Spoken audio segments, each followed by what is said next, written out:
This is for my people out there who are all or nothing. They're either all in, they're running at a 10, or they're at a 1 and they're doing nothing. My all or nothings.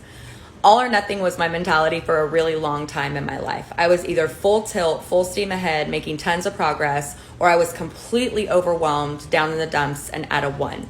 And I repeated this cycle many times in my life. And it was very discouraging because it almost felt like all the progress that I made when I was running so fast at a 10 was completely backstepped when I fell back to my 1, and I had to start over again and again and again. Well, what was taught to me when I was first starting this growth journey was that you don't really want to be running at a 10, and you certainly don't want to be running at a 1. My sweet spot is between a 5 and a 6.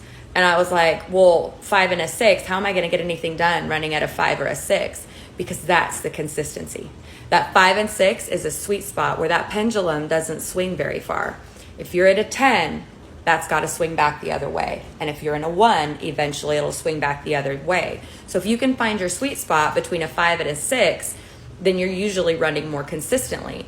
That was a huge change in perspective for me because it was mentally, I had to make the leap from pushing myself hard all the time to not cause burnout to doing more consistent, smaller routines. And that's when the magic started to happen. So I took the pressure off of myself by giving myself permission to do smaller chunks of things every day. What I realized was I was not backsliding on my progress because I was taking those small, consistent steps. So you can take it, you can apply it to anything. You can apply it to working out, doing smaller, more consistent workouts, 10 minutes, 15 minutes a day, 20 minutes a day, 3 times a week. You can apply it to healing and growing.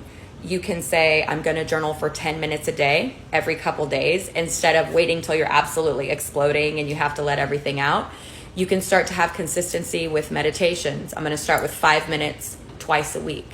Giving yourself permission to start smaller will eliminate that backslide when you fall off. So if I fall off my 5-minute a day meditations, it's much easier for me to get back on those 5-minute meditations than it is for me to get on an hour a day, right? So chunk your goals down into smaller steps to prevent backsliding and make the transition from all or nothing to consistent growth and progress.